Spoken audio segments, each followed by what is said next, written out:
How now, you secret black and midnight hags? Welcome to a tale told by an idiot, full of sound and fury, signifying the return of Coen Brothers. I'm one of the brothers, Michael Swain. And I'm Abe Epperson. The other brother. The other brother?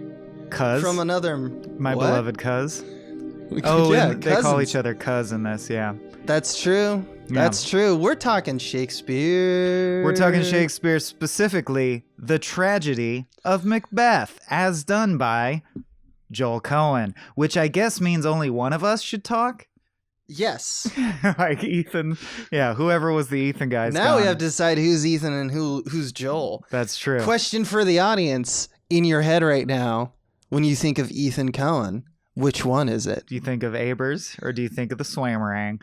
But that's right. We are bringing back Coen Brothers temporarily. We thought it did behoove us to covereth thine...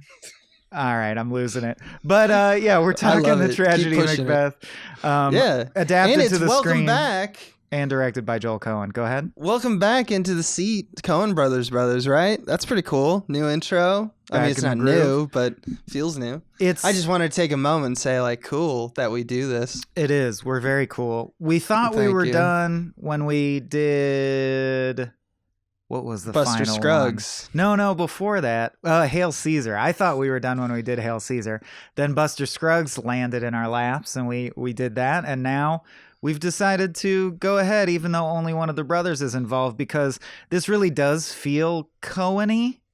And we'll get to that. We'll get to why. But there's some stuff we have foregone, like Suburbicon and Crime Wave and stuff, because they were it's not directed producers, and it may have had a Coen vibe, but it wasn't really part of their canon. Even though Ethan was not directly involved, this has your Francis McDormand in it. It has the kind of care around it that a Coen thing usually has, the kind of minimalist feel. So we thought this was worthwhile, and we hope we do. You do too. And as always, we're covering the film through 3 spectra: diegesis, pedagogy, and howdy do dat. And hey, let's dive right in. Abe, I studied Shakespeare quite a bit at UCSD and wrote sort of a lot of the lines from the play in my notes. You said you did more informal Cliff's notes. So why don't you start us off with diegesis? Because I think it'll be funnier that way. Yeah, no, I watched it. And I'm smart. I love Shakespeare. No, I'm just kidding. Shakespeare's good. It's good. I'm just not that super versed in it. I studied it. I have like average Shakespeare sense. I did some plays, you know. And anyway, really, it's on the actors and the director. Like I would say part of the challenge of engaging with Shakespeare's work is it should be clear to the audience because of your choices, that your dramaturgical choices. So if Abe sounds dumb, it's Joel Coen's fault. There you go. So the 3 ravens are circling in the air. So what do we think Macbeth is So we about? start off with a shot of 3 ravens kind of orbiting a central circle of void space. Everything is foggy, and it marks, as we learn in the sequence, that the 3 witches are flying above the desert, and a captain from a battle walks across, or it's a desert or it's a beach. Maybe it's a beach because I think it's Norway, right? Loose sand. It's just an expanse of sand. Yeah, and this captain is arriving at Duncan's camp, and Duncan is king of Scotland. He tells Duncan that Macbeth won a battle for him against a Norwegian lord, and he was super good at it. He killed him really well. So far, so good, dude. Yeah, thank you. I'm just waiting for you to be like, oh, boy. Then this character, Ross, it's a cool name. I had to actually look that up. I was finally like, they never named this dude. Who is this dude? But who's that dude? Ross. I remember Ross.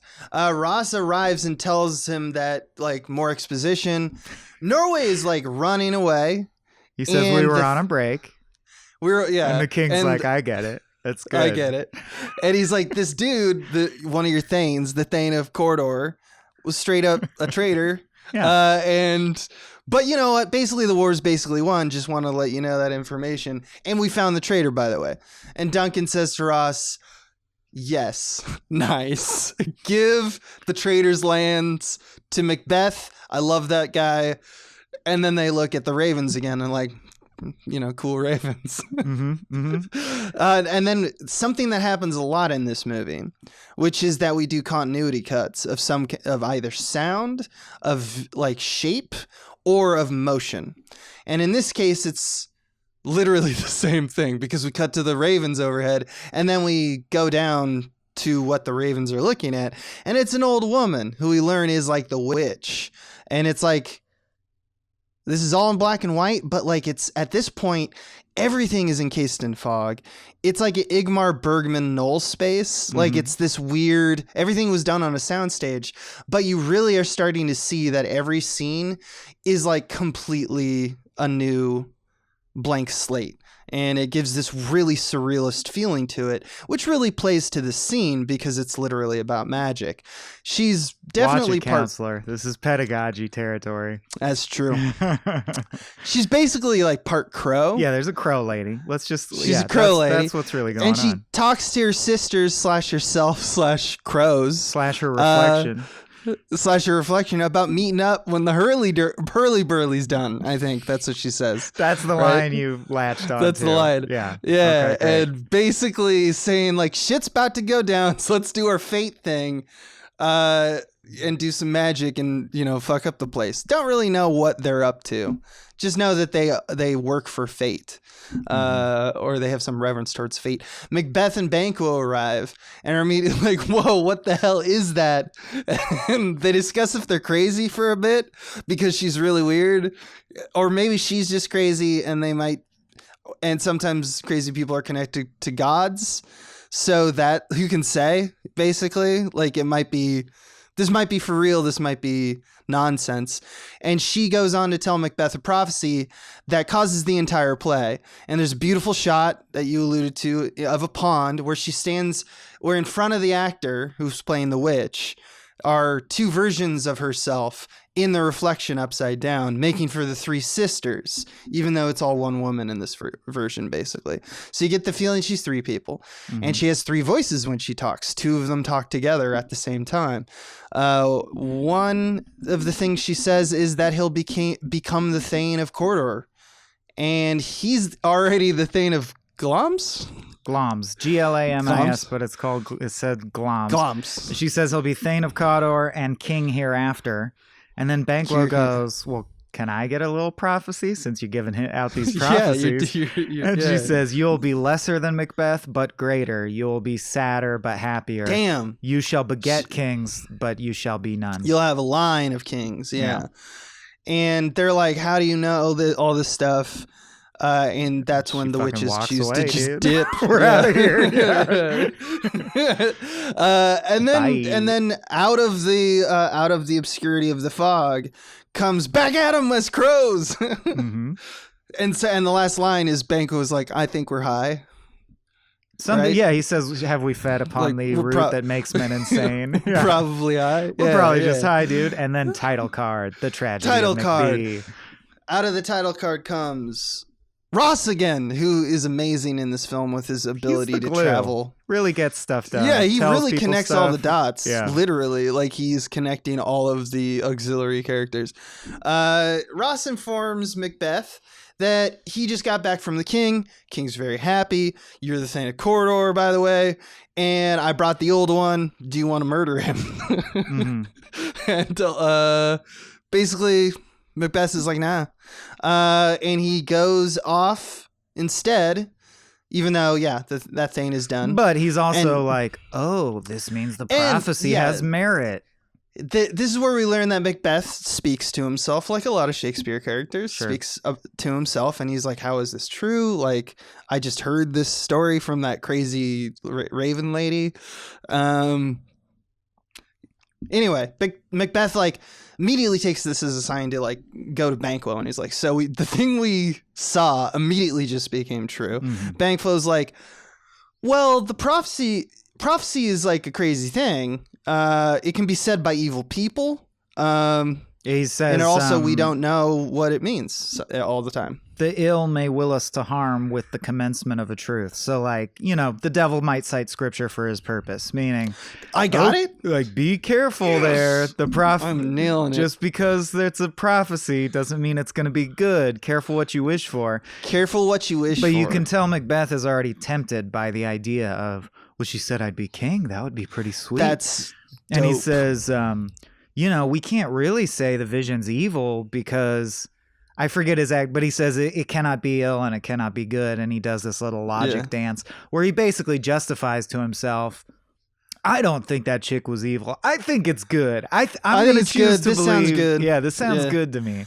And so he says, come what come may, which is one of the first things that my high school brain was like, that's a line. That's a line from Macbeth. Mm-hmm. So we cut to intro, Lady Macbeth.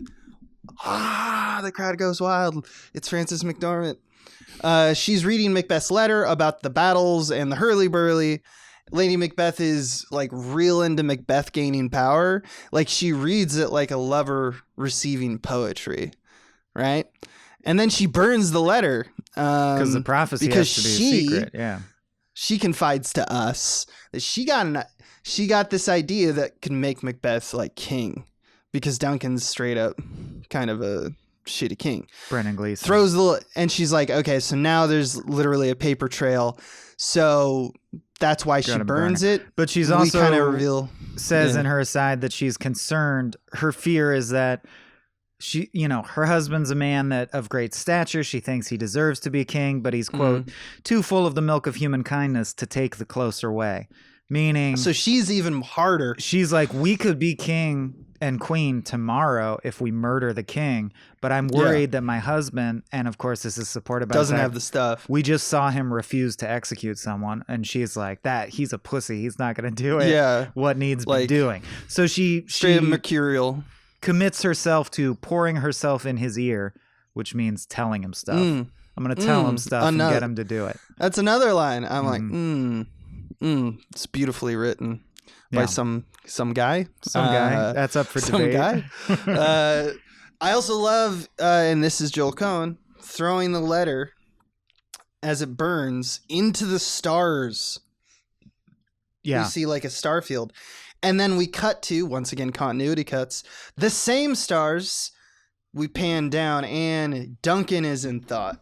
And I just want to point out and plot that because there's so much play with pure black and pure white in this movie, and this is kind of pedagogy, but I'll forget it otherwise. To me, the burning letter flying up in the sky really looks like the negative inverse image of the crow flying through the sky, which is so fucking cool.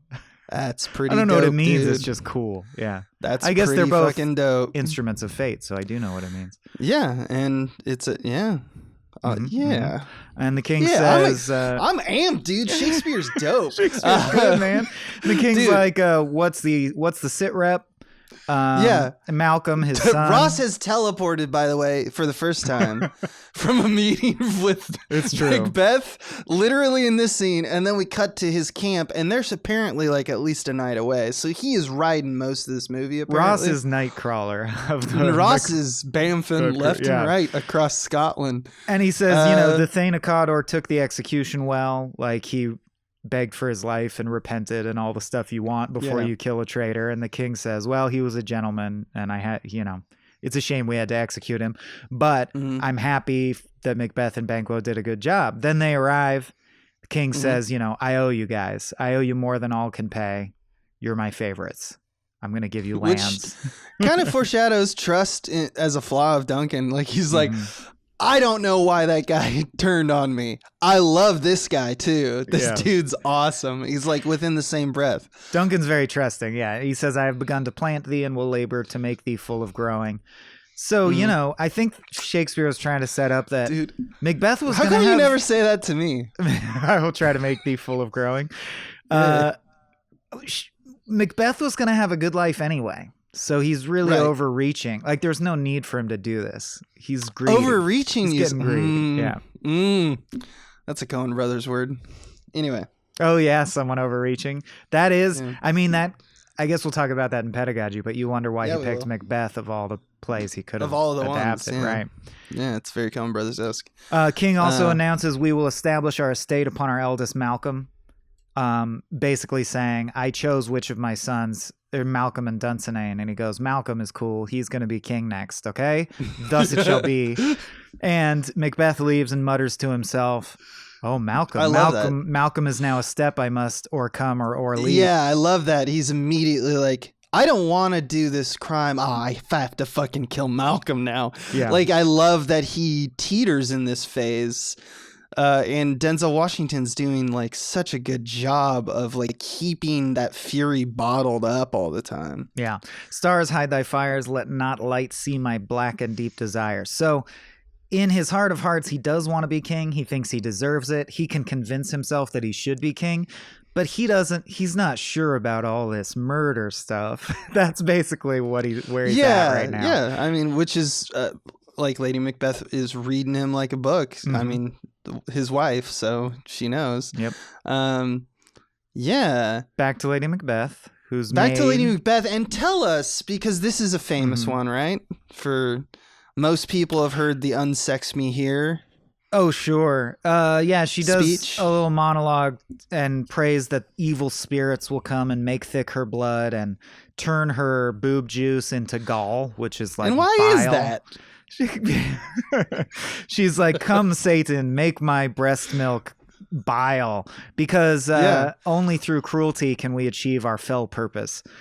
So basically, she is admitting to herself that... Take away my humanity. Which I think is the real social commentary that Shakespeare's trying to pull here, which is, to become president, you have to be kind of shitty and do evil stuff, right? So she's mentally preparing herself for that. And of course, it was another time. So it's gendered. She's like, make me a man, because men are associated with the ability to inflict I read cruelty. it. Interesting. Or that's also how I was taught. But then as I read the play again, you know, like I want to say in college-ish times. Yeah, in college. Like, I was like, the unsex me to me, I mean, that's probably what he meant. But I like that reading just because it's like, make me not a human. Make me not a human kind of situations like gender like or sex. Too. Right. That's a better read to like make me a demon, make me something that has no gender. But yeah, I think that probably Shakespeare was like, women are, you know, not so good. Women are soft, men are hard. She's trying to be hard. Yeah. He's probably thinking that. It's basically the movie Get Hard. The Kevin Hart. That's right. Yeah. Just step up and you can survive this prison, which is us becoming king and queen. Yeah, you got it. He comes home. She advises him to look like the innocent flower, but be the serpent under it, and several other metaphors. But all the metaphors beautiful though, because you imagine the like the lines of the shapes of the snake and the flower. It's true, like but they're all basically, she's just telling him, man up, we're going to kill the king. Are you ready? Man up. We got to kill the king. You better be ready. Joel Coen is really good without Ethan Coen. So they're going to bide their time, look for their opening, and Duncan arrives to visit. How convenient. The king comes to visit and get drunk at their house and sleep. This is, all right. I want to see if this one was a tough one for me because I don't remember the scene at all. And I tried to listen and I listened to it without subtitles. And I was like, I'm trying to figure out what they're talking about here. So can I take a crack at it? Go for it. So Duncan arrives with his entourage, right? And he just talks about how cool the castle is. Like, I like the castle. And then Lady Macbeth greets them. They pay respects. And, like, I believe, again, I'm trying to remember the lines, but, like, I get the gist, right? Like, what I think of, and this is very Shakespearean to me, because, like, I hear a stanza's length of words, and then I love how Shakespeare, it just comes down to, like, something like, hey, I'm the king, and we're probably following Macbeth, and thought we could catch up to him. As like a thing, like a deal, but he rides really fast, probably because he wanted to return to the castle to like quickly to fuck, right? Is that why he was so fast? Did you guys fuck? Is that what like Duncan's asking her? Yeah, Duncan's saying, I thought that we would catch up with Macbeth on the way here, But Macbeth rode so fast that he's clearly already here. He must love you a lot. Okay. Yeah, love spurred him on. And it's just a There's little a few lines foreshadowing that like, we're like, nuh-uh. His ambition spurred him on because he had to come make secret schemes with Lady Macbeth. Right. And then we go see him by himself, muttering to himself, as all Shakespearean characters do, and saying that if it were done when 'tis done, then as well it were done quickly. And also he worries about how evil can beget evil. What if it begets evil against me? I'm doubly betraying. Blood begets blood. Like Duncan trusts me so much, both as a host who's supposed to not kill your guest. guest. He's bad about it. He does a little pro-con work. As his loyal soldier. Yeah, so he talks it through and basically tells himself, he lists all his fears. I'll go down in history as a traitor and a bad man, blah, blah, blah. But in the end, he says, I can't deny my own vaulting ambition. So he's gonna go he teeters back and forth several times, but at this moment he's like, all right, we're doing it, we're killing the king, we're gonna go for it. And then Lady Macbeth comes in and is like, you're acting weird, the party's been going on. And she says you have to step up. Wouldst thou not let thy acts match thy desires? And he says, I dare do all that a man may do, who does more is none. Like, if I do this, I won't be a man I respect anymore. And she says, which is hardcore, I want to know what this meant. A man does what he vows to do. And in your letter last night that I got, you said you wanted to do this. You can't back out now. If I had a baby sucking on my breast, and I had said I'll kill the baby, then I would kill that baby. I would dash its head against the wall. So she's basically saying you were basically baby killing serious when you talked about it in your letter. Yeah, so, like, and what's up it's with not that? evil. He says, I won't be a man if I do this. And she says, well, to be a man is to fulfill your word. And basically she's saying no backsies. You said you would kill the king. Now kill the fucking king. She also uses the word courageous, which becomes a little important in another. Fix your courage scene. to the sticking place. Yeah, courage is another way of saying be a man. Be courageous. And he says, boy, I bet when you have babies, you will birth nothing but males because you're so hardcore. It's dense with dense with gendered shit. Just like, let's get these male babies going. Yeah. Or kill them or whatever. But let's talk babies. And they describe the details of their plan, which is she's going to drug the wine, get everyone dead asleep. Then he's going to kill Duncan and he's going to put the daggers in the hands of Duncan's groomsmen so that it looks like they killed him. Yeah. Even though that is like a silly thing, but we'll talk. That's pretty simple plan for pretty simple time, plan. The scene ends with one of the cooler lines that I always recall when I think of Macbeth, which is "False face must hide what false heart doth know," which is just kind of cool. Just like we gotta. And she says like, and then you gotta act really sad when you find his body. Remember, you gotta that's the out. important part, and that's like kind of for here on in for people who don't remember Macbeth. That becomes like the big problem, is that they're acting weird. Right, their guilt starts getting to them. So then, and they lose their minds. Banquo arrives because he's also coming to visit, and he has his son with him, his son Fleance, and he confides in his son that he's worried about the prophecy, and he's worried what'll it do to Macbeth, he worries for Duncan and he worries for everyone, and he just feels like there's danger on the breeze or whatever. Macbeth overhears and walks in, and it's a little awkward because he's obviously lying to Banquo. I notice you have a boy. Yeah, and he's like, I keep thinking about the Weird Sisters and their vision. It's pretty fucked up, right? And Macbeth does a pretty bad job of lying because he goes like, I haven't thought about that at all. Yeah. No, that's interesting. What are you talking about? I didn't just become Thane Corridor. Anyway, we should repose. Let's repose. Yeah. What's up with your kid? I'm thinking about it. I might have to kill you later. That's basically what's going on in his head. It's just a tumultuous little spin that's going on in Macbeth's brain. Yeah. I also love the little touch of, I like the way that Joel Coen did it too, is that he wouldn't have announced himself, but a servant arrives with a torch and Macbeth has to reveal himself because the light is now. So we have this interplay once again. Look back to your high school, light versus dark. That's just what it's.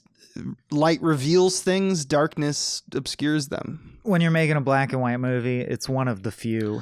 Like, what are you gonna things you got? What are you gonna not do? Light versus dark as a visual strategy. And as we'll talk about, I think Coen does a little bit more, but here we go. Then Macbeth has a famous scene where he has a vision of a dagger floating in the air, and it basically... It's pretty cool. I've never seen it staged like this. I haven't seen it staged this way, and it fucking rules. The way it's staged is he walks slowly down a corridor, and he sees a dagger floating in the air. And in the play, it's just... He's losing his mind. He's losing his mind and seeing a dagger, and then he pulls out a dagger and kills the king. In this... the dagger is literally just the way the light is shaped is like reflected off the shape of a door handle, and it's the door to the room Duncan's in. So he like sees a dagger floating in the darkness and walks toward it. And he's just walking towards it, which is the one path he has. It's everything is corridors in this film as well. Getting a little into pedagogy, but still, like, it's just a beautifully done scene on a scene that has been done many, many times. And it's, as far as I'm aware, one that people look to in terms of interpretations in the theater, just because it's one of the first big offers. It's the first time that he's hallucinating, is actually visually hallucinating, and you have to, that's a big threshold. And he says, like, a theater audience, either my eyes have failed and all my other senses should be trusted, or my eyes are better than all my other senses because they alone tell me there's this dagger floating in the air. And in most stage productions I've seen, they don't like drop a floating dagger into shot, because that would be stupid. Yeah. They just have the actor talk about, I see a dagger. I see a dagger. Is this a dagger? He literalized it, which is great. And he goes... And when at the end he grabs the handle and it looks like a dagger. It looks like his hand is taking a dagger. He's a hilt. And he says, just as the clock strikes midnight, he passes over the threshold, and of course metaphorically passes over a threshold from which he can't return, and says, hear not the bell, Duncan, for it is a knell that summons thee to heaven or to hell. Like, and the middle of the night is arguably, even though they have that phrase, it's darkest before the dawn, which is not true. In Shakespeare, it's typically midnight is the darkest time. Yeah. Which is, So most productions don't show the murder, but because it's a film, not a play, we get to actually do the action scenes, which is dope. You got Brandon Gleeson being Duncan and Denzel Washington being Macbeth. You do it. Why not? So we literally see him brutally kill the king, who dies horribly. Ooh, it's brutal. Blood sprays on Denzel's face like teardrops. It's obvious symbolism, but it's good. And then Lady Macbeth realizes it's midnight and is sort of like, oh, it's the time. He must have done it. Oh, it was the owl that screeched. She questions, like, oh, I bet he didn't do it. Maybe he did do it. And says that she succeeded in her part. She drugged the servants. Macbeth comes in and is mostly worried about the state of his soul, because he's like, I did it, man. I killed the king. I'm a bad man. And he's like, I heard the drunk guys saying a prayer, and it's traditional after that prayer to say amen. And I tried to say amen, and I couldn't. It got caught in my throat. Does that mean I'm damned? Am I damned to hell? And she goes, none of that shit matters. Shut up. Did you frame the guys? And he goes, no, I was too scared. I just came back here. And she goes, give me the fucking daggers. I'll fucking do it. Yeah. And he's like, no, I heard, and I also heard someone say, like, sleep no more. And what the fuck does that mean, right? And he said, Macbeth has murdered sleep, Glamis hath murdered sleep, and I shall sleep no more. Yeah. Basically saying I feel guilty. But also saying, like, maybe I'm never going to sleep again. Right.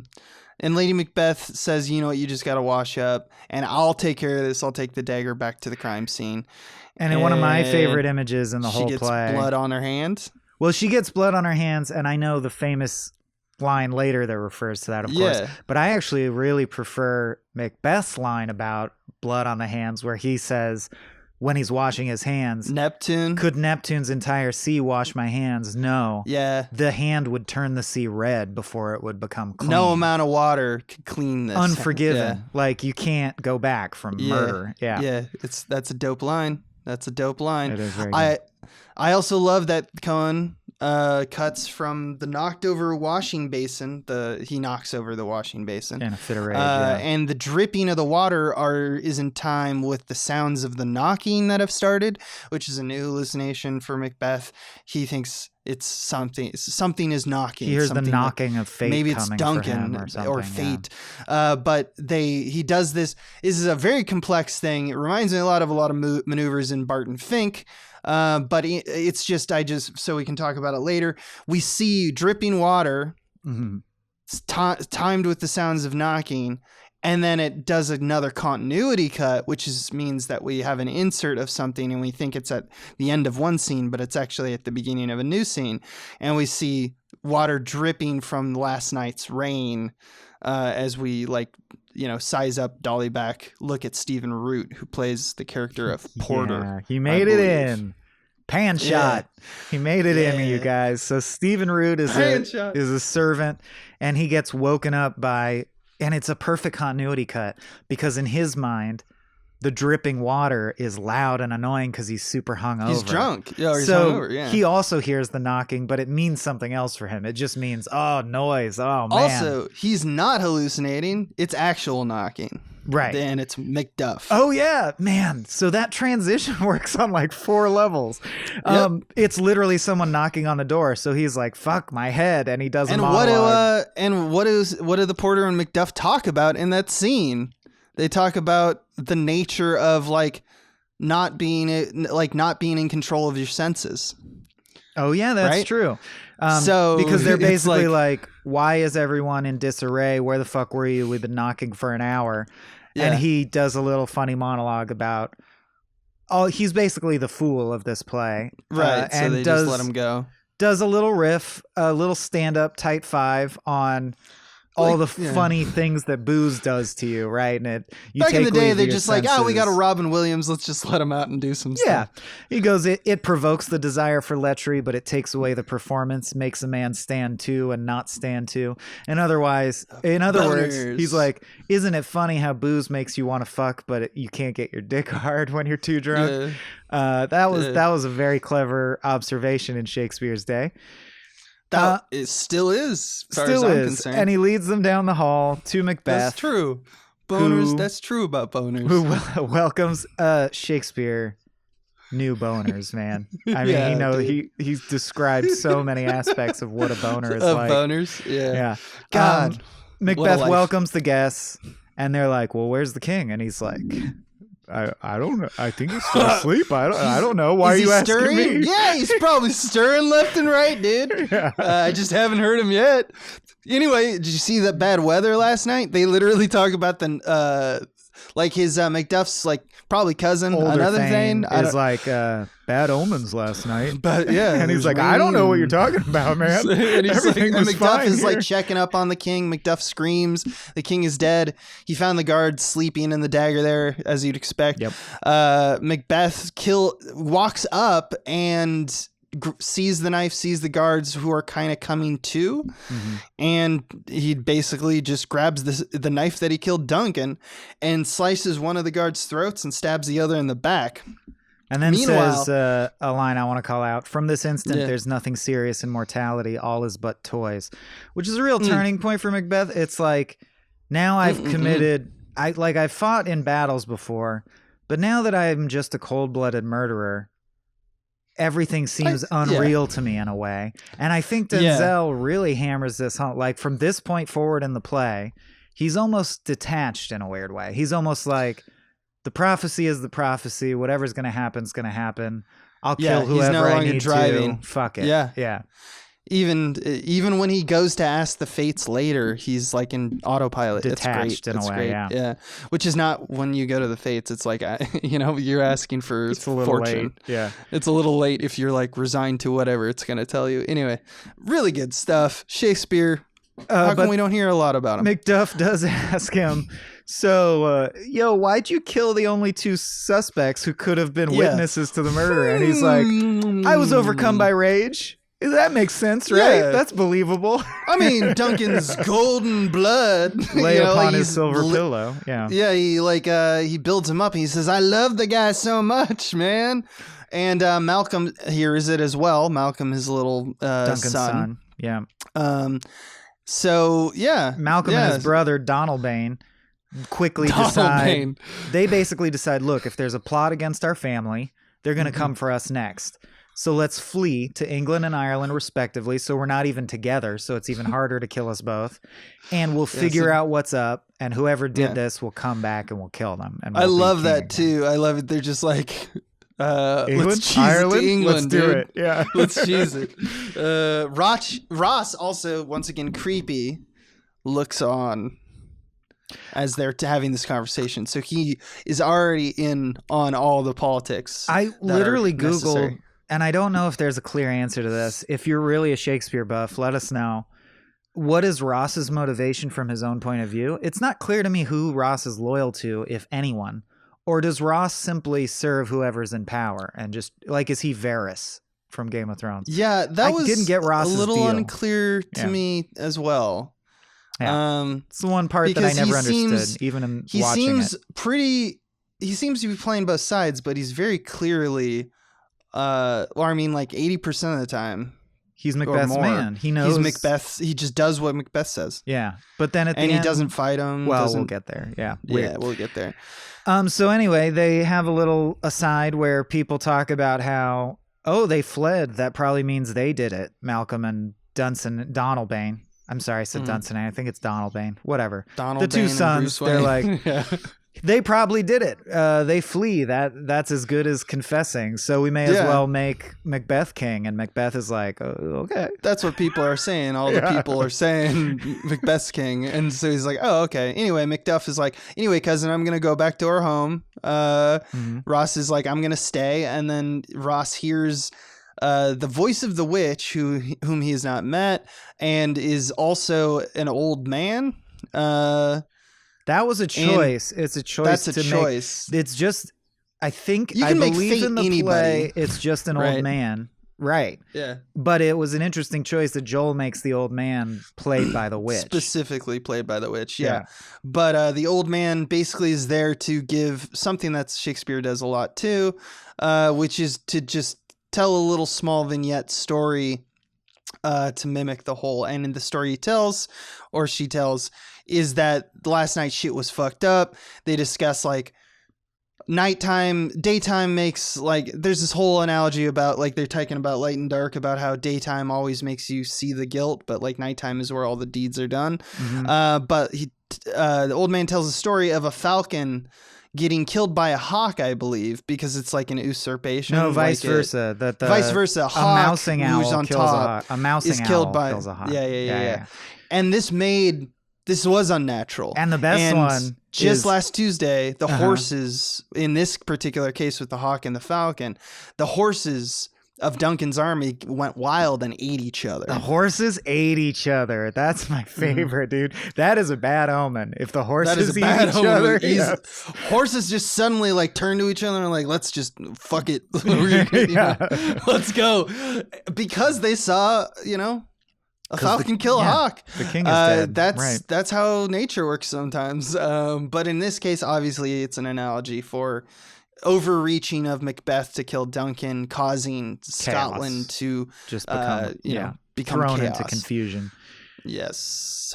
Banquo, I believe. Yeah. Okay. So then the sky is covered by a black cloud, the ultimate symbol of bad omen, right? A black cloud covering our vision, and that there's a clank. And the where the sun was becomes a white spotlight, and we realize we're looking down at literally a stage with a spotlight on it.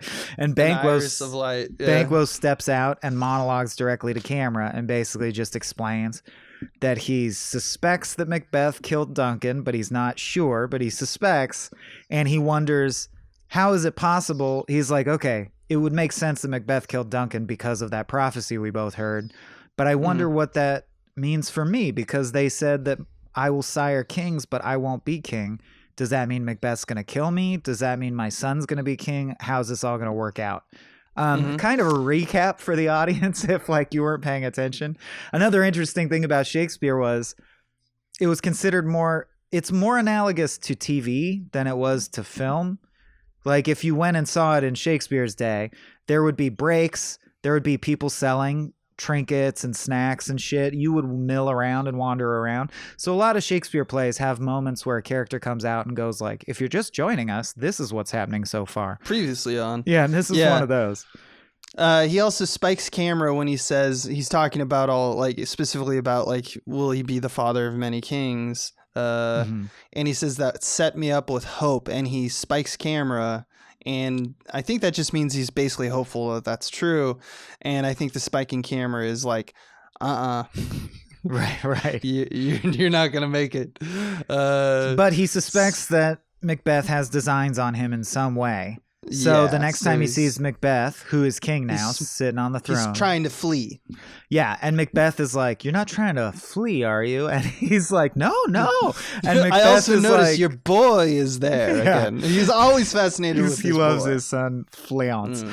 And he says, I'm having a big feast later to celebrate being king. You'll be there, right? And Banquo's like, yeah.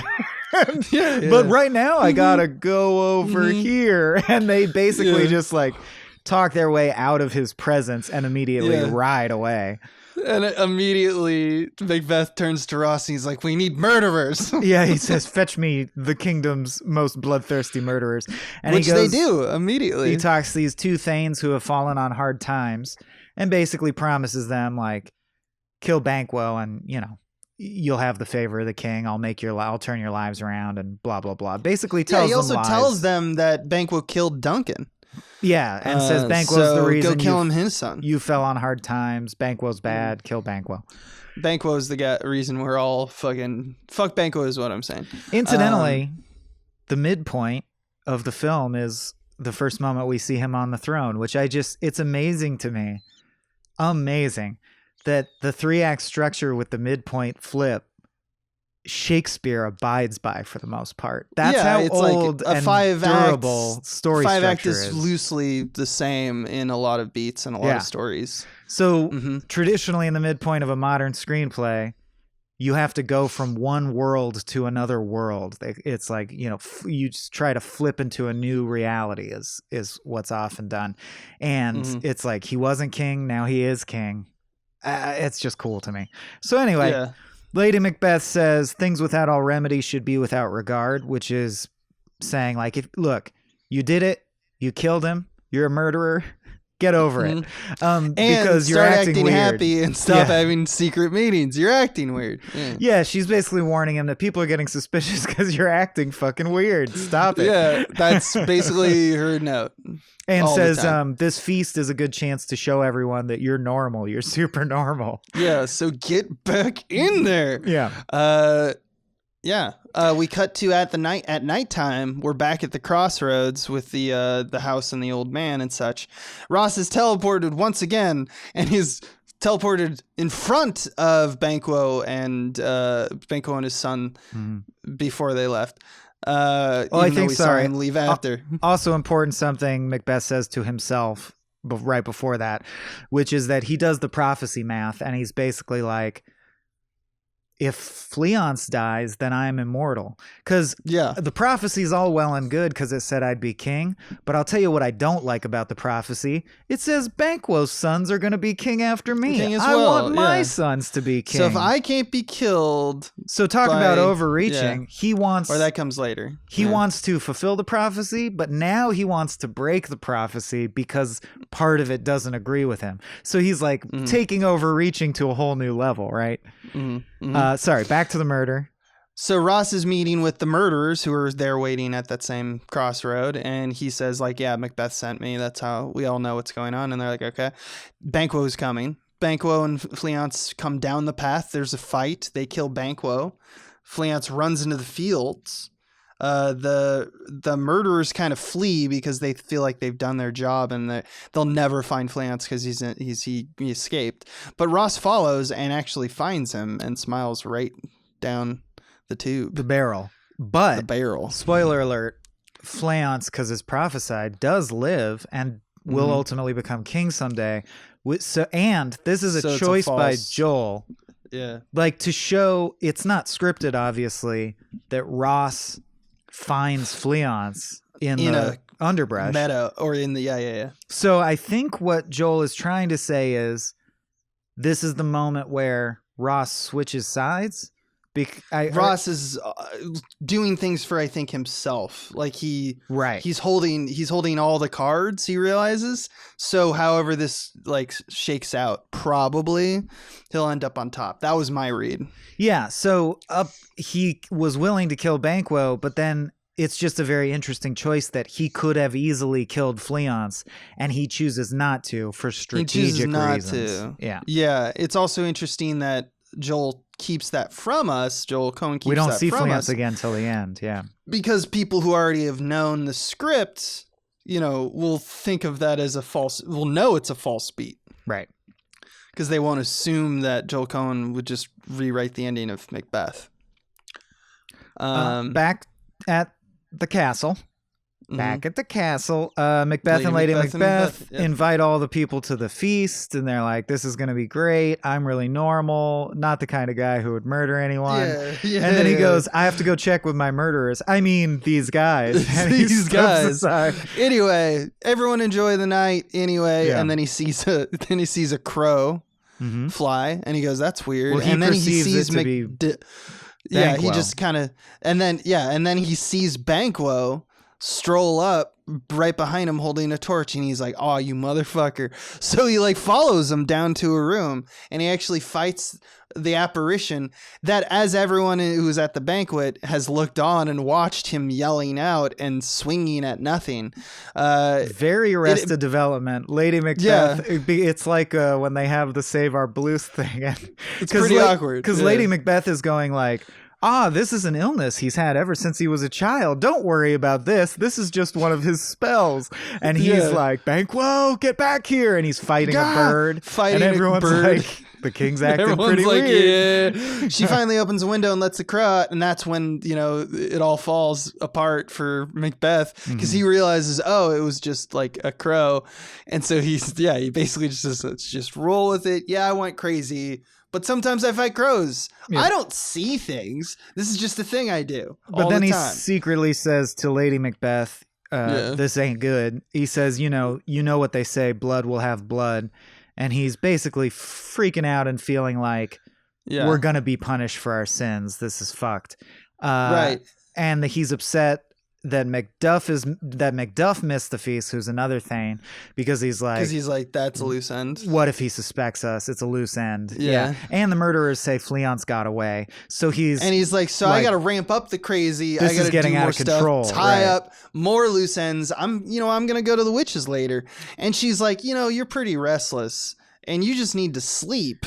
Mimicking sleep no more line, which she then drugs his drink. And that's how we fade out of that scene. Any other notes on that scene?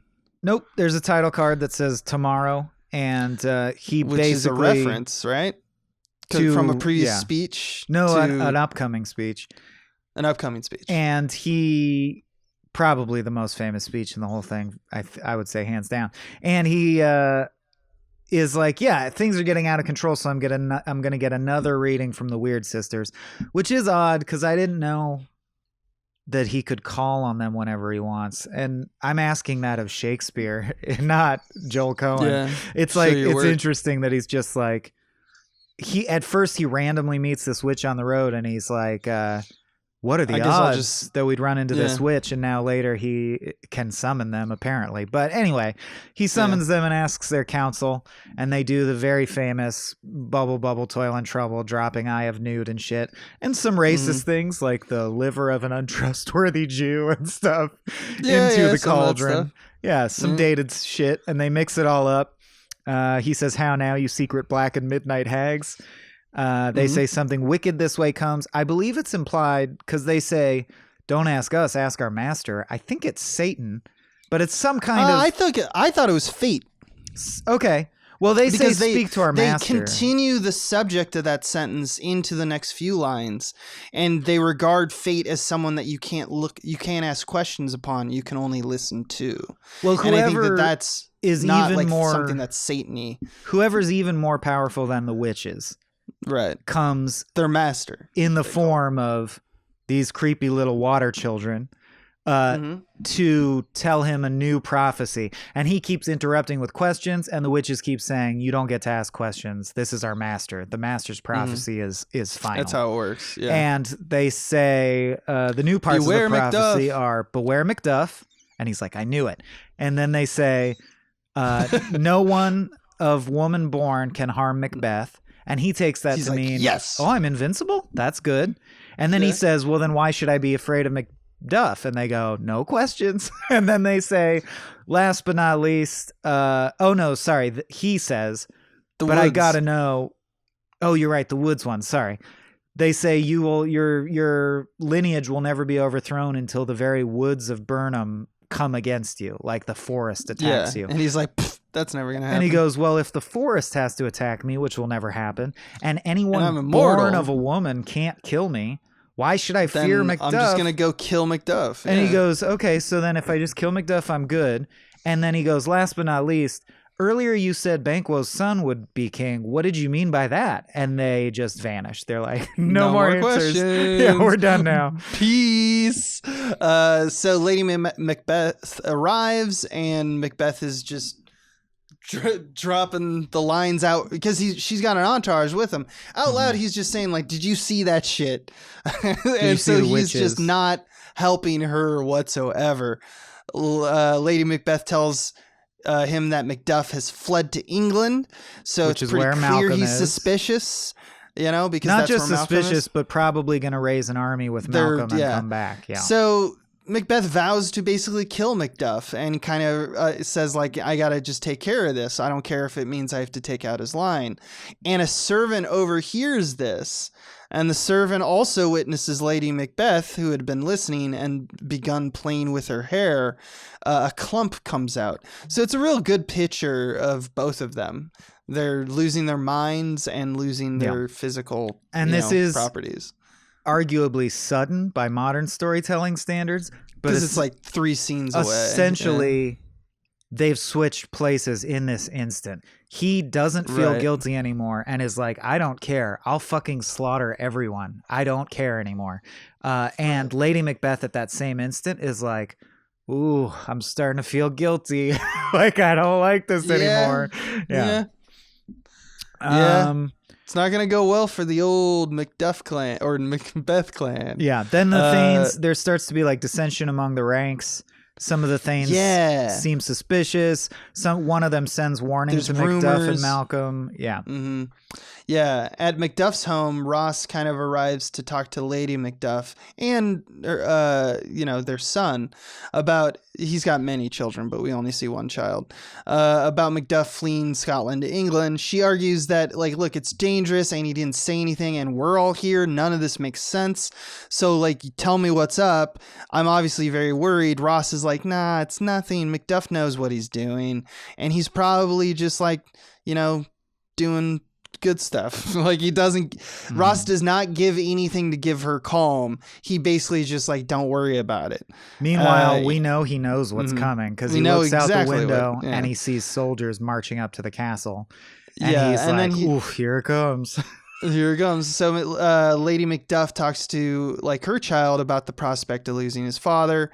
And a woman enters saying that, which I also like that scene a lot, but there's nothing. The kid's death is brutal. Yeah, relevant. Oh, yeah. A woman enters saying that she needs to leave with her family now, and we recognize that woman is the woman who just saw Lady Macbeth and Macbeth, like, losing their minds and confessing that, like, I need to kill the Macduff family. Yeah. So she's like, you should probably bail. Too late, though. They set a fire. They come in and grab her kid and hurl him into the fire. It's really haunting. It's haunting. Yeah. Yeah. So meanwhile, Macduff is in England with Malcolm, and Ross has fast traveled again. How did Ross get to England from fucking Scotland. Anyway, fucking, he's got the cheat codes, dude. They asked about like what's the deal in Scotland, baby, and he tells Macduff that his family was fine when he left, and he's like, that seems like a weird way to answer well that at peace question. when I left him. And he goes, what do you mean by that? And it's, I think, maybe the most emotionally impactful moment. Yeah. He says, I hope that you don't hate me forever. Your ears don't hate my tongue, because I'm about to tell you, bar none, the worst thing you'll ever hear. They're all slaughtered, basically. Yeah, they're all slaughtered. And the actor kills You know that they're cousins, and it's fucked up. Yeah. I love his response too, which I know a lot of revenge stories have done it, but Malcolm I just love says, let your comfort be your revenge upon him and his children. And Macduff says, he has no children. No children. Like, it's so good. I can't even give him the pain that he gave me. He can't understand it. Really good. Shakespeare. Baby. Yeah. And I love the line, did heaven look on and would not take on their part? Like, I can't believe something so odious could happen, and like angels didn't come and protect them. How can this happen? Really good grief scene. But of course they turn it all to revenge. He says, let this be the whetstone of your sword.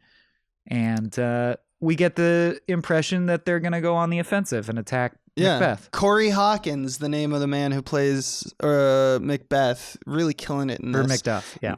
Macduff. Recognize him probably from the Kong Skull Island he was in. I knew I'd seen him before, yeah. Spike Lee's Black Klansman. Gotcha. In the Heights, stuff like that. But yeah, I've seen him also. I think he's done some TV too. Anyway, very good. Big shoes to fill for Macduff. That's a big role. So yeah, in Scotland, struck by grief as well now at this point, Lady Macbeth stands on a cliffside, which I thought was a nice little touch. Her servants discuss that she's been sleepwalking. She's been writing stuff down and reading it to herself while asleep, which is kind of a haunting image. I gather it's because she needs to like say something, but her waking mind won't allow her to actually say it. And we get the out damn spot speech because some water drops on her hand and she hallucinates that it's blood, which we saw in the same hand earlier when she touched the dagger. She did get blood on that hand. The doctor says infected minds due to their deaf pillows discharge their misdeeds. Basically saying, oh, she did it. Or like, this is a confession. Yeah. This is not an illness. This is guilt. Yeah, they killed the king. Oh, shit. And, so it's all unraveling because now commoners know. Like, everyone in the kingdom knows that he did it. We have another continuity cut because now the banging of Duncan or the banging of fate that has permeated their castle she hears it now, right? And it cuts to when we cut to the next scene, a man chopping wood at the same pace. Another Coen Brothers hallmark. And it's Burnham Wood, the forest that was prophesied to move against him. Against them. Macduff and Malcolm are there with an entire army, and their plan is to attack from the woods, and to disguise themselves, they're going to cut branches off the trees and hold them in front of themselves to disguise their number until they reach the edge of the wood, and then they'll drop them. So in other words, the prophecy is coming true. The wood is moving against him. Right. So he's fine. And the two men who are talking, I assume that those are two Scottish Thanes loyal to Macduff, I assume, or are those British soldiers? I think the British soldiers are later. They're not arrived yet. So it's just, they're saying just like, loyal also, men, you reap what you sow. We all know it's Macbeth's going down. And it's also great that it's Denzel because it makes these, it's like railing at a honky because in the original Shakespearean, there's a servant who comes and says to Macbeth, oh, the soldiers are here. And he goes on and on about how he's white. He's super white. Look how white your face is. And of course, in Shakespeare's time, that's like calling you a coward because the blood leaves your face when you're scared. But I love that it's specifically a black dude who's like, you whey-faced coward. You cream-faced loon. Get out of here, cracker. You fucking cracker. That's good. But basically, he goes, hang those that talk of fear. Give me mine armor. I'll fight the whole army myself. even though most of his people are now abandoning ship or whatever. He tells the doctor, did you cure my wife? And he goes, there's nothing to cure. She needs the ministrations of a priest, not a doctor. And he gets pissed. He goes, to hell with physic then. I'll have none of it. I'll fight until my flesh is hacked from my bones. Like, basically, fuck everyone. I'm going to do it myself. And he's very confident, right? Because he thinks he can't be killed. He's like, I got magic on my side. So the castle and the wood, we get this like intercut sequence kind of readying for war. Macbeth screams atop the parapets. And Joel Coen does something I don't think you could do with Shakespeare. Like, I never thought you could do it, which is cut him off.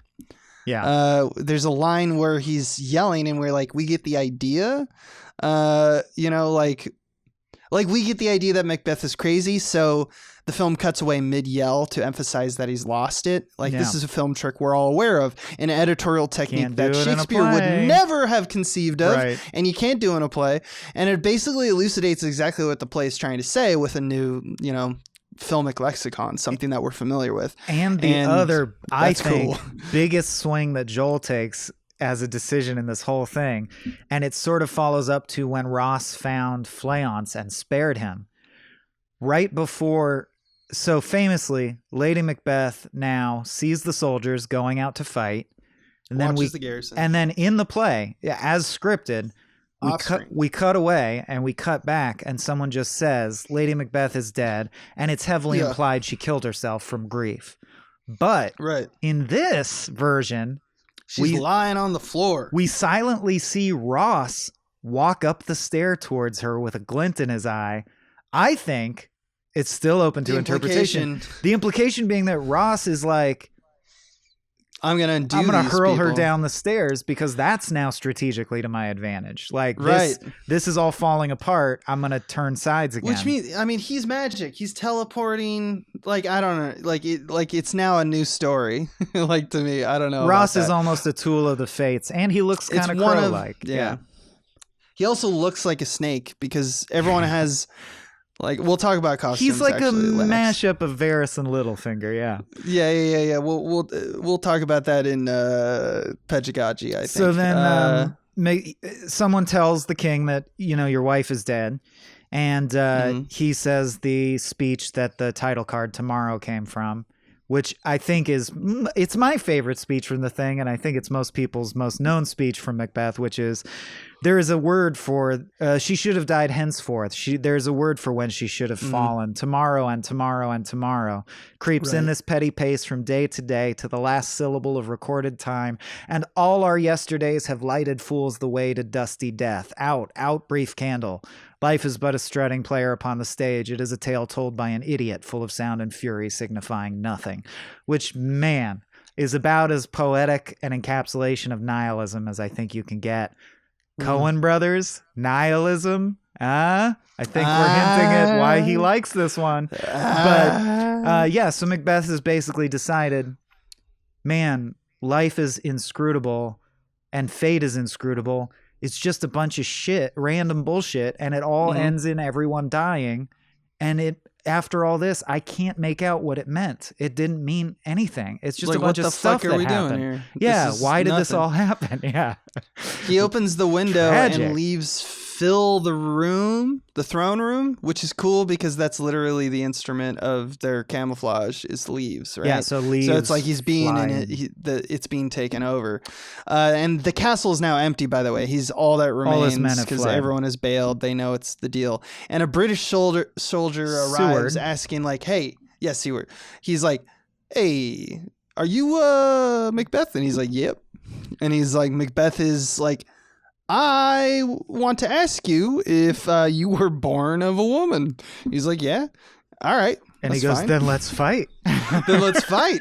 And he's like, and it is an awesome fight because he fights him with like no weapon and he fucks him up real good. Dude. He like gives him his sword back and everything. It's like an anime. Seward comes at him with his sword, He easily dodges his attacks, thrusts him, pimp slaps his sword out of his hand, then gives him his sword back as if to say, like, try again. And he tries again, and he fucking takes him apart barehanded, stabs him in the back with the same dagger he's used. He finally throws his own blood from the cut that he got against his cheek into his eyes. Him with blood. He blinds him with blood to grab his knife and sword and just slices him, walks on. It's like a super... I actually was just like... It is like anime. Shit. Well, what's that? Fuck. What? I'm blanking on the name. Nobody? Of that. What was the Nobody that he was in? The Executioner? Oh, it literally reminded me of the movie Nobody, the Bob Odenkirk movie. Well, that's the thing, is that he had the Equalizer. He literally had a role like this where he just like, I undo you in like the lowest amount of time. In the smallest he just increments of time. Efficiently disassembles Seward. It was just like, that's funny because he's played Robert McCall, the character who he plays in the Equalizer. He's like channeling that. But that's just a cool way to kill him. Later atop the castle, Macduff now arrives and he threatens him, of course, because, revenge and all that. Macbeth says, good, dude. Look, let me ask here's you a question. Prophecy. Are you of woman born? And he goes, actually, no. I was a C-section. I was born by C-section. And Macbeth goes, oh, shit. Let's not fight. Let's not fight. Actually, he says, I'll fight you anyway. Let whatever. Yeah, like, I don't care Macduff's anymore. not going to let him out of not fighting anyway. So they fight in this impossibly designed castle, like rooftop. The two climactic fights are so good. Really good. We get this and it culminates in one of the coolest shots in the whole thing, if not of the year so far. Yep. A badass shot where Macduff beheads Macbeth while he's holding his own crown. It's like, that shot. He's like slices so to the left, and you can see his head just pans. falling backwards as his crown. The camera keeps panning left and follows his arm, and as it reaches his hand, he lets go of his crown and it falls off the rampart. Continuity cut, we get the walking up of brief two shots, Macduff holding Macbeth's head in that exact visual real estate, along with the crown. Cut to Malcolm, who's like, being crowned king. And they say, all hail King of Scotland. Bingo bango, right? Then there's a final vignette where Joel reveals that Fleance was protected and hidden by the old man / witch in the hovel at the crossroads that we saw from by before. Ross. They ride below a hill in terms of the shot, and out of the hill comes a swarm of crows that fly out. Until they block the sun. Called a murder, and it blots out the sun. A murder of crows. It ends with a murder. Or it blots out the sun, meaning Fleance, whatever you want to. Yeah. But the idea is Fleance is being whisked back to the castle where he will one day become king. Is doing its fate thing. It's like Final Destination up in here. And that's a Macbeth as told by Joel Coen. As told by the Coen brothers. As a single Coen brothers. Yeah. And so, let's move to the next thing. Oh, I do want to say one thing. If anyone was wondering and they didn't want to check into it, why are the Coen brothers... Why are they not working together? Well, the simple answer is that nothing happened. It's just Ethan is done with movies, and Joel still kind of wants to make movies. And Frances McDormand and Joel were like, let's make that one. And they've been talking about it for a year. These guys have a bunch of scripts on their tables. Who knows if Ethan will come back? It's like, everything's fine. But obviously there was no fight. There's no fight or anything like that. Frances McDormand also has played Lady Macbeth several times in high-profile theatrical productions. And Denzel, of course, has been in Shakespeare films and plays. Yeah. So it was basically, I think it's more like Ethan's ready to retire. And Joel's like, I'm ready to shift gears and not have to like lift the whole weight of the world on our shoulders and write it and produce it and everything. But I'd shoot a movie. It's still fun to me. So they just picked something that appealed to them and made it. Yeah. I think you can tell they shifted gears by the fact that this is the quickest shot Coen Brothers movie ever. It's very quick. It was shot in like 36 was days or something. Shot on stage when you have the money can move like a dream. So that's one reason. And also they wanted to minimize the days because of the COVID.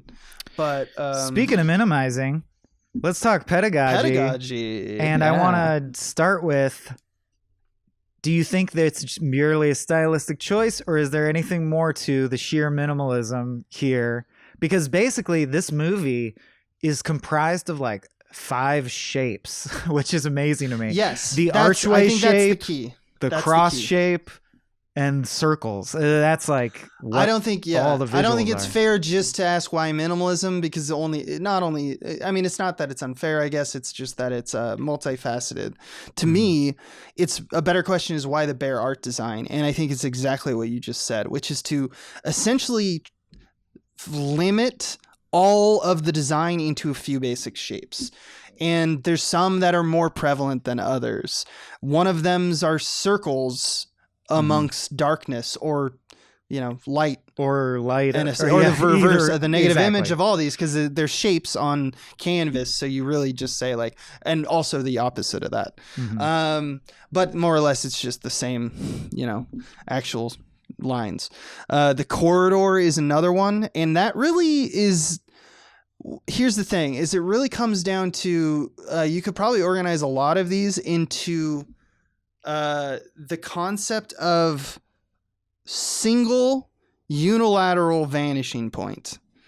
So what that means, if you don't remember your art class, is that you can have multiple like 2-point perspective, 3-point perspective, where you have many different, the way that the artist renders on a flat canvas, the directionality of where things are going or like can be multifaceted. But if you just imagine, let's say a train tracks down, if you shoot from your camera photo down the length of train tracks, and you have one line, you have developed a vanishing point out of one clear line. As opposed to, let's say you're standing at a crossroads, or I'm sorry, let's say you're standing at a fork in the road and there's 2 roads going out. That's 2 vanishing points. And there's another one, like a skyscraper has one that goes up to the sky, and that would be your XYZ axis. So that would be 3-point. Point is, the directionality of fate is unilateral. It is one vanishing point visually. Good. All things lead there, right? That's why this movie is periodic and only going one way. That's what makes it a tragedy. Right. That's why there's so much central composition and symmetry in this movie. That's why things orbit or draw the eye inward to the middle of the frame. It means fate is in control.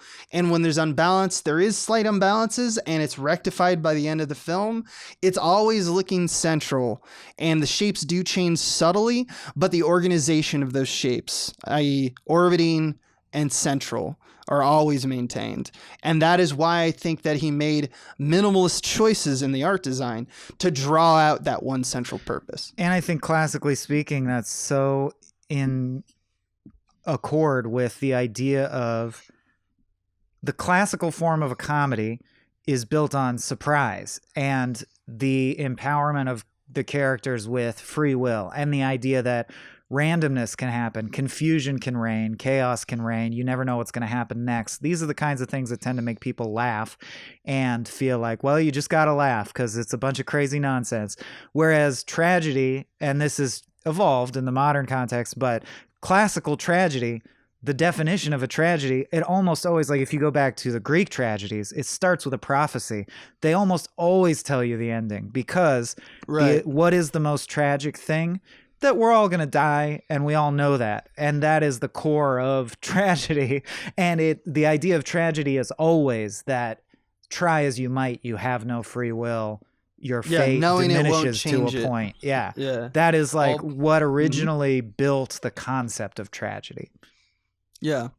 Man, that's so cool. I also would argue that like almost all Coen Brothers films are not very minimalist in production design. No. There's stark or clean design like Hudsucker's Futurism and Art Deco style, and those rooms can even be as minimal as the ones that we see in this film. But this is like bare, like taking out, like there had a banquet and no one has food. you know? Yeah, you instinctively want to compare it to The Man Who Wasn't There, but The Man Who Wasn't There is lived in, lavish with grays of various, like, look at the different textures we can accomplish all in grayscale. This is not that. And also just like the props and stuff in the rooms, and like it's still the 50s. Like you said, the feast looks like it's nothing fancy. Like his castle is just a medium-sized room. No tapestries. Yeah. No sconces. It's all light coming through pillars. It's all natural light, by the way, for the most part. And it's all asymmetrical design. That's the last thing I want to say about that. Oh, is continue, that please. The Macbeth's it's not necessarily, although you do see a little bit in what's the name of Duncan's Duncanane, whatever. It's either Duncanane or Donalbain. I think it's Donalbain and Dunsanane's a place, but I forget exactly. Okay, but whereas that from his previous, because he moves in the Macbeths, they move their castle once he gets called king, right? But it looks basically the same.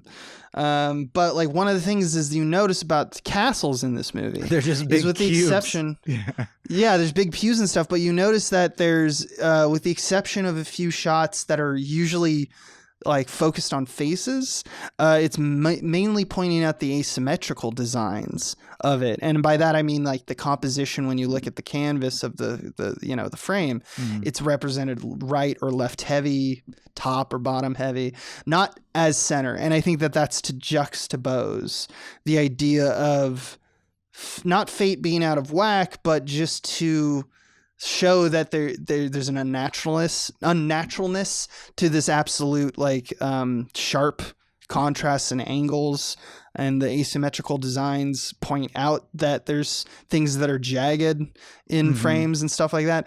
And that's uniquely not Coen, right? Another thing Coen does is the reason that they put a lot of stuff in frame is because they love parallax. They love slight dolly moves that pronounce big shifts and small shifts in different parts of the frame. And if you don't ground the frame with stuff, you don't see those dolly moves, and you don't see that typical relative scale change that make you feel like the camera's moving in and something is changing, or the space is coming alive. And it also affects composition, where you are now drawing the eye to the set deck and the setting itself, as opposed to like a lot of the other elements of the room, like what's in this room. You have to focus on this blank wall. And you're like, I'm bored of that, so I'm going to look at the faces of the actors. So there's a lot. It influences why they center punch shots. Let's center punch the actors more, because let's include the entire shape of the room or the building in order to make it look good. But like we more or less just want to care about the actors. So I think that these things were choices that were not done lightly. It's not something where, it's pretty clear, or it's something that's pretty clear that they're like aware of how these choices affect the shots. Of course. Joel remains among the greatest Coen, living directors. Like there's a reason every time I sit down to watch a Coen Brothers movie, I get that feeling, and almost instantly am like, I'm in such good hands. I can't express how much better this is than every other movie, in the sense that, so like as simple as the first few seconds of this movie, I paused and turned to Jen and was like, do you understand how good the filmmaking is in this? And they're like, it was one shot. They're like, what are you talking about? All that's happened is a black frame and then a white frame. And I'm like, exactly. This is going to be a stark, hard lit black and white movie. And as if to say, here's the color palette I'm going to play with. As a magician, I'm going to show you all my tools and then do magic with it. The film starts with a solid black frame, and I think to imitate the feeling of a curtain opening, because that is how it made me feel, it suddenly has a loud clank sound and it goes to a white frame. And what is that white frame? It slowly resolves to be, we're looking up at the sky, and a little silhouette of a crow circles. And what does this circling crow represent? A battlefield full of dead bodies. And all they had to do was show me blackness, whiteness, outline of a crow going in a circle. And I'm already like transported to another world where dead bodies are stinking to the sky. Like, and then the crow turns out to be the symbol that the witch embodies. It's fucking so good. It's so tight. I was in so fast. I mean, my God. Yeah, he just Coen knows what he's got doing. It. Yeah. It's like he knows what he's doing. He's still got it. Yeah, go ahead. And it will just, I mean, thinking about just now, like the receipts, the idea of like, you just mentioned the crow circling, you know, so whiteness with blackness kind of invading the space and orienting that circle in the center. You mentioned a shot when we were talking about earlier in like Act 4 with Banquo being swallowed by darkness. He's literally got a spotlight on his head and it's the same frame. And Banquo is like the light. He is the sun being swallowed by a dark cloud. He's the sun being swallowed by darkness, and you know that Banquo is marked for death because he's going to be eaten, because it's just he's so small relative to the darkness. Macbeth orbits the circle in the scene, like another overhead shot to kind of allude to the same kind of thing that he's doing. Macbeth in the scene with the murderers where he gets the murderers to go out and kill Banquo. There's a circle of light in that room. Macbeth never walks into it. He walks around it, and the murderers are also on the fringe. Black and white simplifies the iconography of the contrast. It's like not color wouldn't do it that way because you'd worry about color contrast. Everything's just on one scale, and that's the moral scale if you were to look metaphorically. I love I don't need to go chronologically, but I'm obsessed with The Witch and how good The Witch is handled, how well The Witch is handled. Oh man.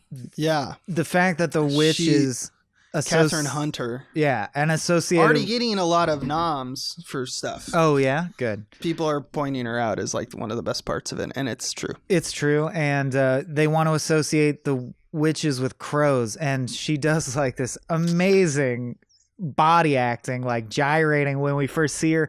She pulls a sailor's thumb up with her feet, like she handles stuff. She's holding a toe with her toes. So she handles shit with her feet. And then she like waddles over bird-like to a dead body and takes a cloak off it, puts it on herself, and becomes human. I don't know how to describe it any other way, but the actor... That's why I pointed out the Ingmar Bergman, because there's this kind of solemnity and like kind of off-putting dominance of a cloaked figure like that. Shot in that way that is used to great effect in like The Seventh Seal. Bergman loves that shit. Yeah. And we already mentioned it, but I don't think you can mention enough the brilliance of having the witch cast two reflections, both to show that she's otherworldly, because you shouldn't cast two reflections, and because fate is often classically depicted as the 3-in-1, the three sisters, or a creature with three heads or three faces or 3 points of view. That's just an image that dates back hundreds of years, and he captured it with only one actress. That's so cool. Yeah, and when they become the chorus, that's also cool. It does another like development where it's like now it's no longer reflections. Now just they to make it speak with clear. three It's voices. 3 ladies. Yeah. Oh wait, you thought it was 3 ladies? No, it's 3 crows. What is it? Yeah, exactly. And that's when you cut to Macduff's or Banquo going like, I think we're high.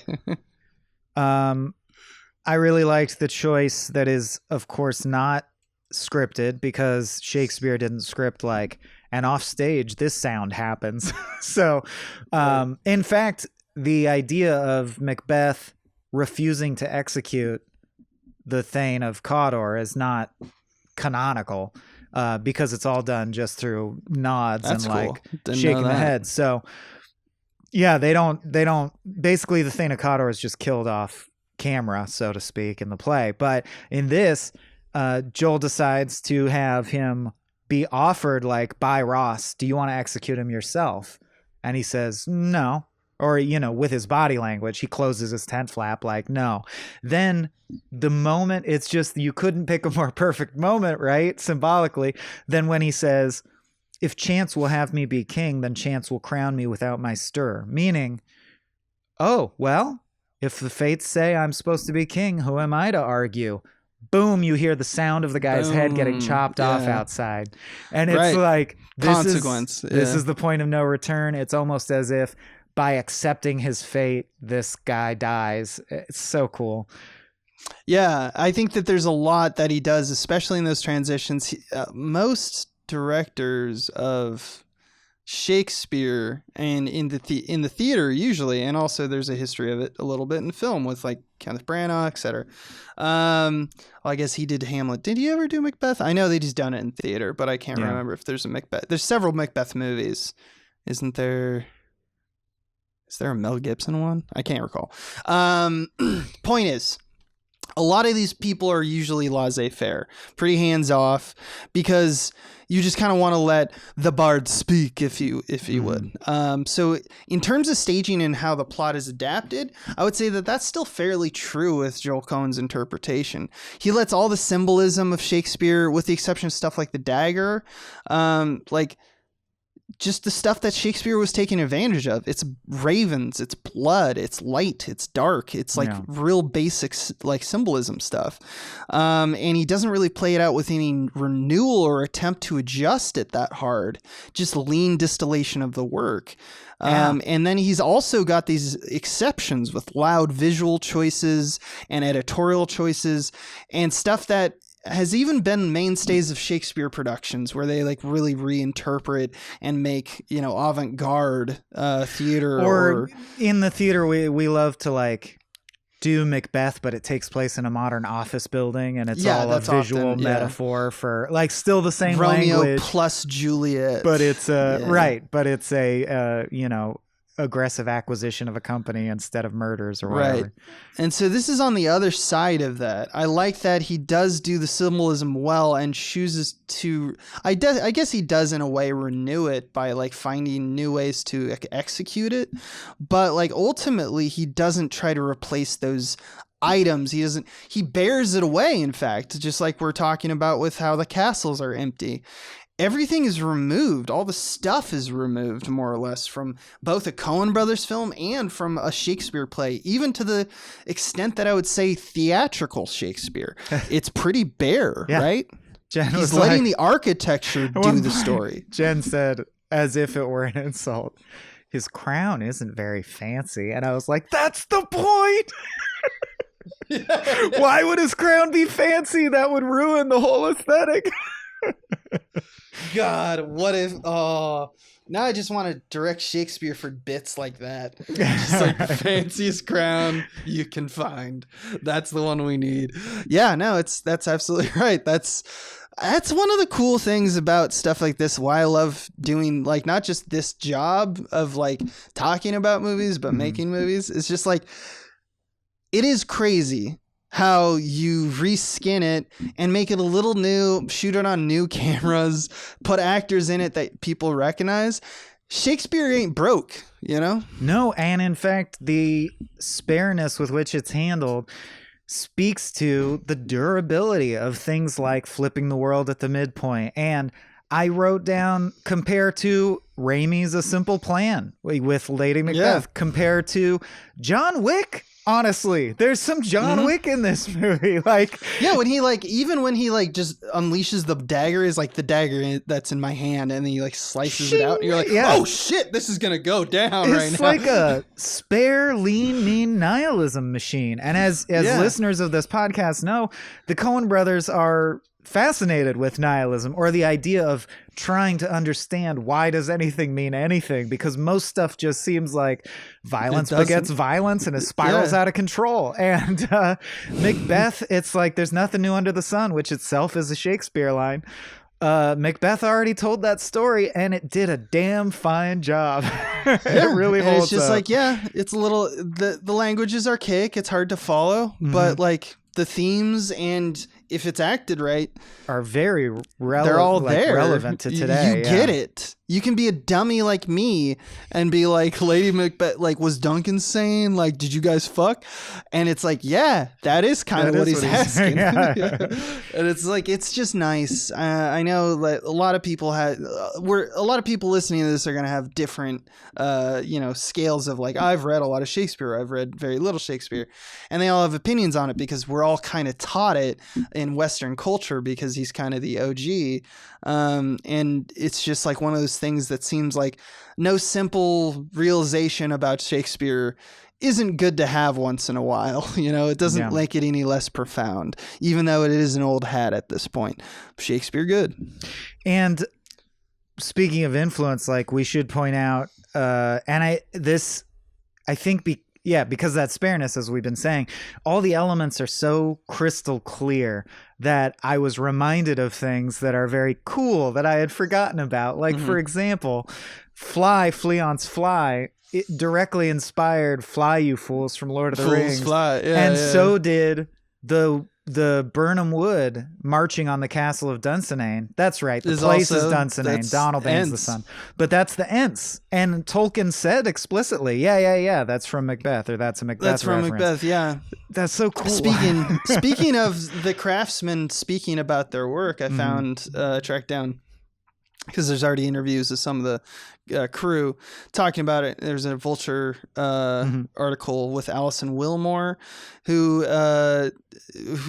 worked on, I believe. Oh no, sorry. This is the review. I'm going to reference that other quote later. The review of it in Vulture, which I thought was pretty apt, which is like, Macbeth becomes, like so many of Coen's protagonists, a character trapped in his own fixations and failings, something we referenced before. The concave world on screen, a reflection of the self he can't escape. What better view of a bare castle as a prison, and the fact that it's asymmetrical and hard to get out of? There's no symmetry or balance. The frames imply that, but the actual structures are not aligned with that. In other words, you are constantly in this paradoxical world, like this fighting inside a frame in every shot in that, like, Act 3, Act 4, Act 5, in the castle sequences, where you have compositions that are both fighting for what the left side is the dominant side in terms of the architecture, but my eye wants me to go to center frame because that's where all things are going eventually, because of the unilateral directionality of the thing I mentioned before, of fate. So he has these things where it's like the eye is drawing you to the left, the eye is drawing you to the right, but you're always fixated on the center. The actor isn't usually in the center, or like what's important, like when the borders will not save you, or divert his body. us. Yeah. And it's just this idea of like, Macbeth is constantly on the edges because he can't quite get into the center until he finally does, and he's murdered or he's killed. But like, until that point, he's orbiting and he just can't get into the light. And it's just, there's such a simple metaphor that you just break it down at one thing, like architecture or lighting, and you can just really nail it. That's what my takeaway of this like film really is. And the sheer, there's also like repeated foreshadowing, which of course supports the idea of inevitability of fate. But like, before we even get the prophecy about Birnam Wood, Macbeth is awakened in a fright because a tree branch is knocking at his window. Get it? The fucking forest is coming for you, dude. Yeah, exactly. Just good shit. Yeah, all that tense stuff has the like shadows of dead trees, which aren't the same trees as the, Burnham or whatever. But it still gets that idea in your brain. It still gets the idea. It's even more so. It's like, this place is death. Only death will come from this place, but you still feel nature knocking on the door. And in other words, fate is going to rectify whatever your machinations are. When he starts to fight Seward in the throne room, first of all, how good is that shot of Denzel when they come into the throne room and he's slouched on the throne, he's like he's with defeated. All the leaves. Looks like the fucking Watch the Throne cover. But in that sequence, because the leaves have blown in and because there's these thin columns that create the archways, when it does the side to side shot of him approaching Seward, it literally looks like you're in a forest now. It doesn't look like you're in the castle anymore. Yeah. But it's just because the architecture like represents ruin in a forest. / prison. Because you could think of the vertical bars as, oh, he fought so hard to be in here. And what is it really? A concrete block with vertical bars. Like he is in a prison of his own design, right? Mm-hmm. What the last thing I want to talk about is kind of based off like one last thing about space in this movie. Mm-hmm. Like often things are represented. Talking once again about minimalism, one of the big things that the film does is tries to elucidate or like downsize any complexity about life into one single image. Like nature is often represented by a single tree or a road. Everything is a representation of that thing. You know what I mean? Like right. all of the references of, we don't get exterior wide, just B-roll of a forest to prove that we're in a forest. We're just in a shot with some trees, monolithic, and they're having it, and then they say that we're in a forest because that's something that theater can afford. So he really ran with that, because when you make everything basically a representation, Coen is acclimating us to this like idea of like the world being surreal. So I think we're not so affected by like the later scenes with like the castle and the exterior designs, where it's like you would really notice like, oh man, this doesn't look like a castle, And it's just simple stuff like every time someone's killed as part of the original conspiracy, the killer always goes shh with their finger to their lips. So it's like, what is a symbol of conspiracy if not shh? So he just he carefully picked everything as just one symbol to mean one thing. You know what I mean? It's very which is what you're supposed to do. Yeah. And people forget that, but the striving for it is different, to try to make sure that every scene you have like one representation that like that is what the scene is talking about. That is the true, I think, discipline that makes like a Coen brother good. Yeah. And it's the craft also reflecting the reality of life, which I think is, as we like to say, life is actually not that complex. There's just a lot of it. It's not hard to think of what could symbolize a forest. I don't know, a tree. But if you do that methodically, termitically, every instant and at every level, you create a masterpiece of baffling complexity. You just have to take it one tiny piece at a time.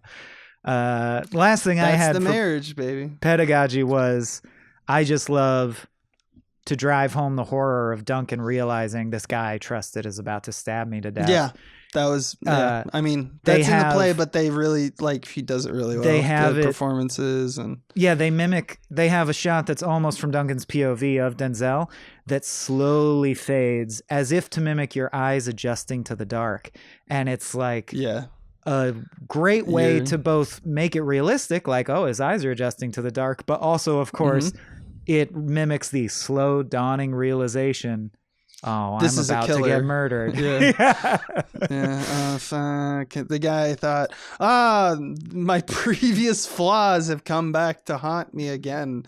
Duncan's kind of hilarious as a character. Brendan Gleeson's always great. But I mean, he's just not like Duncan as a character, not a very good king. People are like burning him left and right and saying he's like a sloppy king and his son sucks. He's easy to overthrow as kings go. Yeah. And it's just funny. That's funny. I see why Macbeth did it, is what I'm saying, and I feel sympathy for him. That was the point of this because our first introduction to him is he won the war that secured the kingdom. He is a strong, strapping, intelligent, go-getter. And it's easy to see why he can convince himself, I deserve this. Yeah. And like any tragedy, as you were kind of mentioning, you want to start at the highest high so that when you throw him in the gutter, epic proportions, and that's you did it to yourself. It's key. That's why a lot of people argue, noticeably or historically, John Milton noticing who's the greatest figure of tragedy in all of time. Satan. Satan was the guy who fell the farthest. So it's stuff like that. It's stuff like that. Yeah. Howdy All do right. that? Howdy do that time. Not How much. There's a did he few. do that? I and only have 2. It's yeah. so recent. So I just turned it into random production notes that I'd be like, people might be Same. interested in. But there's a few that I wanted to point out in the true spirit of Howdy Do That, which is how they do that. How did they do that? And I actually don't know. Because of 2 things. One, the black and white throws me for a loop. I tried to watch it as many times as I could, and I tried to search the internet to see, but I couldn't find it out because I still think it's too young of a release for them to have an interview with like a DP. There's not a lot say, of BTS like, this is what information yet. But they have this amazing thing where obviously I know how they did the water in like when they do the double toil and trouble. Oh, we forgot to mention the cauldron is represented by water magically seeping in, filling the room, and then and like draining away. And so that Macbeth is like literally boiling in it, as if he's like he's in the cauldron. In a washroom. He's in the cauldron. And yeah, it's the throne room. But then that is fine because it's there and then it's suddenly, or it's not there and then it's suddenly there because they like fade a transition because he wakes up and like looks up and sees the crows / witches in the rafters, and it's just like, and then there's just water at his feet. But they do a shot where it's like fairly medium wide where they suck all of the water out of the it disappears into the floor, and he's sitting there, and I'm looking at it, and I'm like, once it's gone, So I'm like, okay, so this probably, because they had control, was shot in reverse. Denzel just stood there and just like, it's just going, it's fast, and he's just very still. And I thought that was probably how they did it. It probably is how they did it because the mind, you can trick so easily by doing like that type of thing, like practically, where they just shoot in reverse, meaning like they fill up the room with water up to his feet, and then just play it in reverse.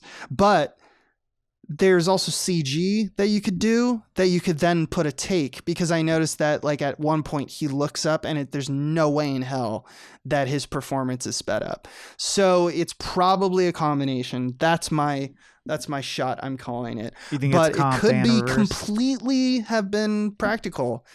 Just given the fact that we know how they shot it, they had control. They could do this. It's not the hardest thing to do. Right. I mean, it's very hard, but like a lot of movies do it. But it's doable. Yeah. So that's one Howdy Do That's. Interesting. And I think the same techniques were used on Man Who Wasn't There. And of course, for Oh Brother, they famously sort of invented digital color correction in order to get that look. But according to the cinematographer, Bruno Del Bono, nearly all the costumes and sets were black and white. So it's just interesting to think of the actors working on set and their costumes are also gray, and the table is gray, and the cups are gray. So they had full control over, you could watch the dailies and know, it's not just going to be gray and I wonder what it'll be when we desaturate it. It's going to look how it looks because we literally made it gray. Right. Yeah. I mean, that's not a complicated idea, but it makes and it's sense. Since been solved with like video taps and such. But you want it to be perfectly 1-to-1, and when you're shooting on digital, it's like a little easier to kind of see. And they used a very old technique that like German Impressionist filmmakers used to do, painting shadows and such. Many of the shadows are painted directly onto the sets. Yeah, that's the shit that I go hard for. Like using because they could have used like. The cinematographer could have just used like, I'm going to make this light green. Why? I don't give a fuck. Like you can do whatever you want because you're shooting completely in black and white.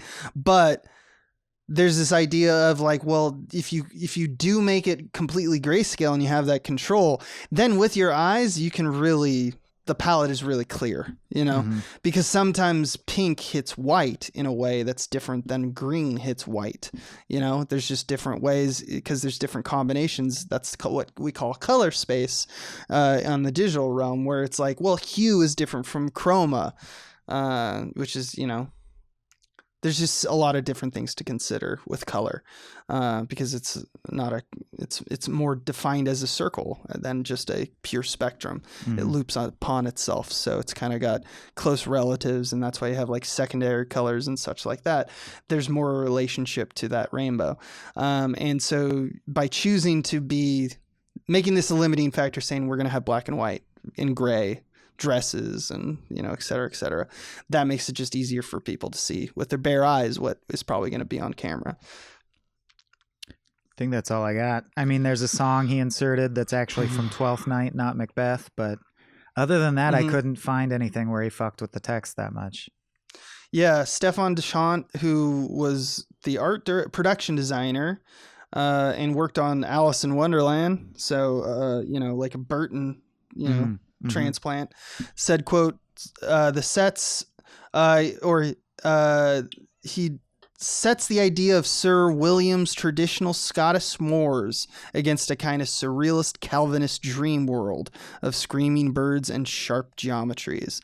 I mean, that's basically all it is. I love in the courtyard in Dunsinane when the king is saying, "Did he get here in time to fuck you? I hope he did." The background is almost dystopian impressionist. It's just like big. It's very Stalker. It's right? big cubes with fog rolling by them. It's so the cool. fog is so indicative of a different time when older films didn't have as much control and they didn't have as much money and didn't design things to be as controlled. So things like fog would become like it would waft a little bit too much or something like that, and it had a speed to it that was kind of uncanny.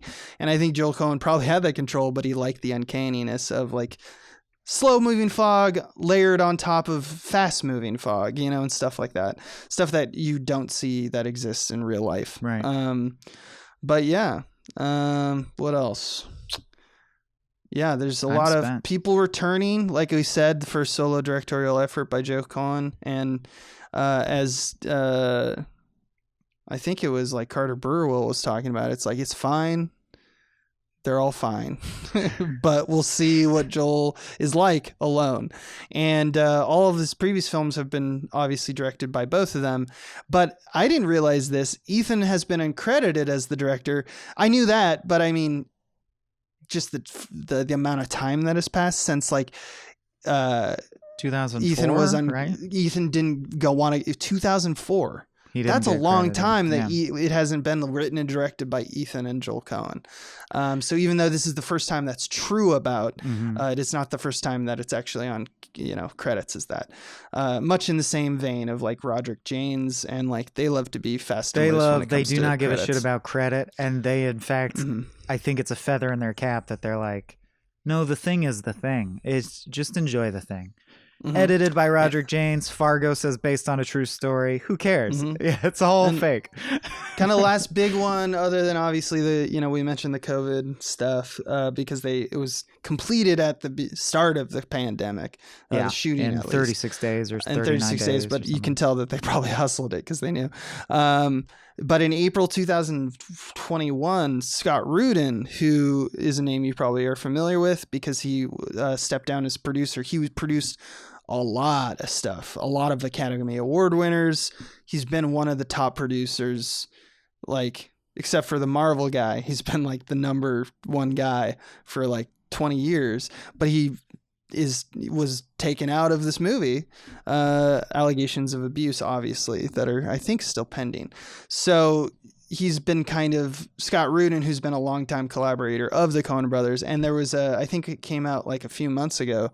There was a, article that wasn't very sympathetic, to be honest, of the Coens and Frances McDormand, talking about how like Rudin's always been a good guy, which is kind of what you do when you work with a stable of actors and crew, is you usually ad hoc have their back, Right. But they also were saying stuff like, but like I could see it, Oh shit. Okay. I didn't know, but I could, now that you say it, I could see it. And he was mostly focused on being just an absolute monster in the workplace. It wasn't necessarily that he was running like, a ring of abuse or something like that, but it's still pretty enough that, he's not working anymore. Yeah. And this is the first movie that really came to pass. So, R.I.P., I guess, Rudin's career. Take that. Yeah. Don't abuse people. Yeah. How about that? Blood begets blood, my friend. But that was like the big stories around this production, and have been for the last 18 months. But that's also all I have for How Do You Do That? Worth a watch. I hope Joel does another so that we can gather to discuss it, because I really do get a thrill out of everything the Coens touch. It's really something else. This was a fun episode. Yeah. Thank you for holding my hand through, like Shakespeare, Thank you. Thank you. Thank the listeners. Yes, thank you. Thank everyone involved. I guess we're done. The little people, I think is what they say. That's right. Right? I want to thank the little people for And this award. you can become a big person A biggest bean over at patreon.com/smallbeans, where you'll get access to a bunch of fancy shows that don't show up on our free feed, such as Star Trek The Next Futurama and Spielboys, bonus episodes of I'll Show You Mine If You Show Me Yours. Otherwise, we'll see you around the free feed, and we love you too. So we'll be back to our regular programming of these deep dives. We'll probably do, who knows what we'll do next to Stephen King, an Anders' son. Well, Kings of King will return with season 2. There have been some people asking, so I do want to reassure them of that. But I think we'll probably... But you can't control me. I do what I want. We'll get a little further into Anders' sons before we do that. So we got Rushmore coming up, but we had to sideline Magnolia. When the Coens drop a nugget, we can't say no to that. That's how we end. We're done. Thanks. This has been a Small Beans endeavor. We're a bunch of pals who make podcasts, sketches, music, web series, and movies. The beans always have new ideas percolating, so make sure to check us out at patreon.com/smallbeans. That's patreon.com/smallbeans, where you can browse all of our current and past content, see what we've got planned in the future, and learn how your support can help the small beans grow into huge, giant monster beans. If you enjoyed this content module, please like, rate, subscribe, or tell a friend about us. We love you!